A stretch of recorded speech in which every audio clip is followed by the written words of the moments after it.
నేను కొత్తవలస ఇన్స్పెక్టర్ అండి. మనకి ఈరోజు ఎర్లీ అవర్స్లో 4:35 టైంలో రొటీన్గా నైట్ రౌండ్స్లో తిరుగుతున్నటువంటి పోలీసులు వెహికల్ చెకింగ్ చేస్తున్నప్పుడు ఒక వెహికల్ ఐచర్ వెహికల్ అనేది ఆపకుండా చాలా స్పీడ్గా మన అరకు ఏరియా నుంచి టువర్డ్స్ కొత్తవలస విశాఖపట్నం వైపు వస్తుందని సమాచారం తెలిసింది. వెహికల్ అయితే ఎప్పుడైతే ఆపలేదో అనుమానంతో మేము మా వాళ్ళని వెంబడించడం జరిగింది. మేము కూడా అన్ని దగ్గరలో చెక్ పోస్ట్ అరేంజ్ చేసి వెహికల్ చెకింగ్ అరేంజ్ చేయడం జరిగింది.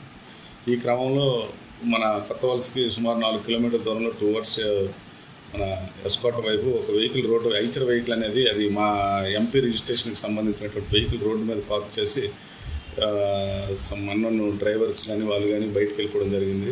సబ్సిక్వెంట్గా ఆ వెహికల్ పరిశీలించినప్పుడు దాంట్లో ఒక 16 గంజాయి మూటలు అనేవి ఉన్నాయి. దాంట్లో అరౌండ్ 450 kgs అబవ్గా అది గంజాయి ఉండేటట్లుగా మేము నోటీస్ చేసాం. దాని మీద ఇమీడియట్గా కేసు రిజిస్టర్ చేసి ఆ ముద్దాయిలను పట్టుకోవడానికి అన్ని చర్యలు తీసుకున్నాం. Thank you.